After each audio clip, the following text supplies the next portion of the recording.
नमस्कार किसान भाइयों। अगर आपकी गेहूं की फसल 70 दिन के करीब हो चुकी है तो दोस्तों यही टाइम होता है कि अपने गेहूं का उत्पादन बढ़ा सकते हैं, क्योंकि इस टाइम ही पौधे ने अपनी खुराक भी बनानी होती है और साथ में उसने गोबे में जो बालियां हैं उनका साइज भी बढ़ाना होता है और अपनी ग्रोथ भी करनी होती है। तो उसको खूब सारा खाना चाहिए होता है इस टाइम। अगर उसके पास खुराक की किसी भी तरह की कमी नहीं होगी तो वो बहुत ही अच्छे से काम करेगा। इस टाइम पर गेहूं का पौधा पूरी अपनी जवानी में होता है दोस्तों, और उसको बहुत सारा जो काम भी करना पड़ता है और साथ में उसको अपने खुद के लिए खुराक भी बनानी पड़ती है। तो इसलिए ये वाला टाइम जो होता है वो बहुत ज़्यादा गोल्डन होता है कि अपने गेहूं का उत्पादन बढ़ा सकते हैं। अपने इंसान भी जब ज़्यादा काम करते हैं तो दोस्तों अपने को खाने को भी ज़्यादा ज़रूरत पड़ती है खाने की, क्योंकि जितना अपने ज़्यादा काम करेंगे भूख भी ज़्यादा उतनी अधिक लगती है। इसी तरह गेहूं के पौधे के पास भी इस टाइम खुराक की बहुत ज़्यादा ज़रूरत होती है और वो व्यस्त भी बहुत होता है, क्योंकि उसको बहुत सारा काम करना पड़ता है। अगर काम वो अच्छे से तभी करेगा उसके पास खुराक की किसी भी तरह की कोई कमी ना हो। अगर कमी नहीं होगी तो वो अपने को बहुत ही अच्छे से काम भी करके देगा। पौधा जितना खिला हुआ और खूबसूरत नज़र आएगा उत्पादन उतना ही अच्छा होता है दोस्तों। 70 से 80 दिन के बीच में ही दोस्तों ये फाइनल होना होता है कि अपना जो सिट्टे का साइज है वो कितना रहने वाला है, आगे जाकर अपने दानों की जो संख्या है वो कितनी बढ़ने वाली है, क्योंकि वो गोबा अवस्था में ही डिसाइड होना होता है कि उसमें कितने दाने बनेंगे और जो बाली का साइज होगा वो कितना बड़ा होगा। क्योंकि इस टाइम जितना बाली का साइज बड़ा होगा और जितना ज़्यादा वो बड़ा होगा उसमें दानों की संख्या भी उतनी ज़्यादा अधिक होती है। अगर दानों की संख्या अधिक होगी तो अपने जो उत्पादन है वो ज़्यादा देखने को मिलेगा। अब अपने गेहूं में खुराक की बात करते हैं कि 70 दिन की गेहूं हो चुकी है तो उसमें अपने कौन सी खुराक अलग से दे सकते हैं पौधे को, जिससे वो अपना काम करने का जो प्रक्रिया है वो बहुत अच्छे से कर सके। दोस्तों इस टाइम अपने NPK 05234 का स्प्रे कर सकते हैं। दोस्तों इसमें 52% फास्फोरस होता है, जो कि पौधे को बहुत ज़्यादा इसकी ज़रूरत होती है कि गोबे में जो बाली बन रही है उसका साइज बढ़ जाए। फास्फोरस ये काम करता है पौधे में, और जो दानों की संख्या है वो भी डिसाइड इसी टाइम होनी होती है। अगर पौधे में फास्फोरस की बिल्कुल भी कमी नहीं आएगी तो जो बाली आप देखोगे निकलेगी बाहर तो उसका साइज भी बड़ा होगा। दोस्तों इसमें 34% पोटाश की मात्रा होती है, जो कि पौधे के लिए बहुत ज़्यादा ज़रूरत होती है इस टाइम, क्योंकि एक इसमें प्रकाश संश्लेषण प्रक्रिया है जो उसको थोड़ा अच्छे से करने में हेल्प करता है पोटाश। और जो भी अपने ये पौधा काम करके भोजन बना रहा होता है उसको और ज़्यादा तेज़ी से बनाने लग जाता है पोटाश की अगर अपने स्प्रे करते हैं। गेहूँ पकेगी तो आप देखोगे कि जो दानों की चमक है वो अलग ही दिखाई देती है, और दोस्तों इससे जो दाने का साइज वो भी मोटा हो जाता है पोटाश का अगर अपने स्प्रे करते हैं इस टाइम। दोस्तों 05234 के साथ में अपने बोरॉन मिक्स कर सकते हैं, क्योंकि बोरॉन का काम भी दोस्तों जब अपने बाली बाहर निकल के जब उसमें फूल आता है, फूल निकलने के बाद में उसमें दाना बनना होता है। दाना बनने के टाइम में जो हेल्प करता है वो बोरॉन है कि ज़्यादा से ज़्यादा संख्या में दाने बन जाएं। तो उस टाइम जो पौधे को ज़्यादा ज़रूरत होती है वो बोरॉन की होती है। बोरॉन की कमी के लक्षण दोस्तों शुरू में नहीं दिखाई देते। जब अपने गेहूं की बालियां बाहर आ जाती हैं या दाने भरने लगते हैं तब अपने को पता चलता है कि उसमें बोरॉन की कमी है। दोस्तों जब बालियां बाहर आ रही होती हैं तो आप देखोगे कि उनका साइज बहुत छोटा रह जाता है, जहाँ ऊपर से बिल्कुल मुड़ी हुई नज़र आती हैं। जब गेहूं पकाव की तरफ आता है तो देखा जाता है कि इसमें जो दानों की संख्या है वो कम बनी है, कुछ बालियां ऊपर से खाली रह जाती हैं।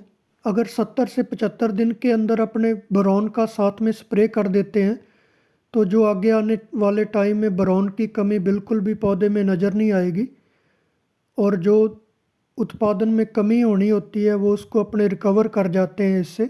दोस्तों NPK 05234 और साथ में बोरॉन मिलाकर स्प्रे करने का ये गोल्डन टाइम है। इसको आप ज़्यादा लेट मत करें, क्योंकि अगर जितना ज़्यादा अपने इसको लेट करेंगे उसका कोई अपने ज़्यादा रिजल्ट नहीं देखने को मिलता। जब बाली ही बाहर आ जाती है तो उसका अपने कोई इलाज नहीं होता कि अपने इसको ठीक कर सकते हैं। बोरॉन की जो कमी है दोस्तों ये छुपी हुई रहती है लास्ट टाइम तक। इसका जब पता चलता है कि अपने इसमें कमी है उस टाइम नुकसान हो चुका होता है। गेहूं के पौधे की अच्छे से देखभाल करके अपने अधिक उपज प्राप्त कर सकते हैं दोस्तों इसी टाइम कुछ सावधानियां भी रखनी होती है गेहूं की फसल में। दोस्तों इस टाइम अपने कभी भी गुल्ली डंडे वाली स्प्रे नहीं करनी। अगर आपके खेत में खरपतवार हैं तो इस टाइम उनका बिल्कुल भी स्प्रे मत करें, चाहे वो चौड़ी पत्ती का हो या गुल्ली डंडा हो, क्योंकि इस टाइम अगर अपने स्प्रे करते हैं तो दोस्तों जो पौधा अपने अच्छे से काम कर रहा होता है खेत में उसको अपने 10-15 दिन के लिए रोक देते हैं। गुल्ली डंडे ने भी दोस्तों जो अपना काम करना होता है उसने खुराक अपनी ज़मीन से लेनी होती है। जो पोषक तत्व उसने खींचने होते हैं ज़मीन से वो उसने खींच लिए होते हैं। इससे ज़्यादा वो नुकसान नहीं करने वाला। अगर अपने इस टाइम पे स्प्रे कर देते हैं गुल्ली डंडे की तो दोस्तों जो आप देखोगे कि आपका उत्पादन बहुत ज़्यादा डाउन आ जाता है। जब पौधा एकदम स्ट्रेस में जाएगा तो वो अपना काम बिल्कुल बंद कर देगा कुछ टाइम के लिए, तो अपने को उसका खमियाजा भोगना पड़ता है। 70 से 75 दिन का गेहूं का पौधा अगर एक बार रूठ गया, चाहे वो 10-15 दिन के लिए ही रूठ जाए, तो उसका अपने को लॉस देखने को मिलेगा जो उत्पादन में आपको नज़र आएगा। दोस्तों इस टाइम अपने पौधे से प्यार से काम करवाना है ताकि वो अच्छे से ज़्यादा काम करे अपने लिए। जो बाली बन रही है उसको बनाने की कोशिश और ज़्यादा करे जिससे उसका साइज बढ़ जाए, और अगर अपने उसका साइज बढ़ गया तो दानों की संख्या अपने आप बढ़ जाती है। नदीन वाली स्प्रे अपने 35 से 40 दिन के अंदर कर देनी होती है। उस टाइम इतना ज़्यादा नुकसान नहीं होता। नदीन को एक बार छोड़ दें, इसको अपने आगे आने वाले सीजन में ख़त्म कर लेंगे, क्योंकि अगर अपने गलत डिसीजन लेके इस टाइम नदीन का स्प्रे कर देते हैं तो अपना जो उत्पादन है वो बहुत ज़्यादा कम हो जाता है। दोस्तों एक सावधानी इसमें और रखनी है कि अपने यूरिया का यूज़ नहीं करेंगे बिल्कुल भी। अपने ज़मीन में बिल्कुल भी यूरिया इस टाइम नहीं देना है। अगर अपने खेत में आपको महसूस हो रहा है कि इसमें कोई कमी है यूरिया की, तो अपने इसको ऊपर से स्प्रे कर सकते हैं।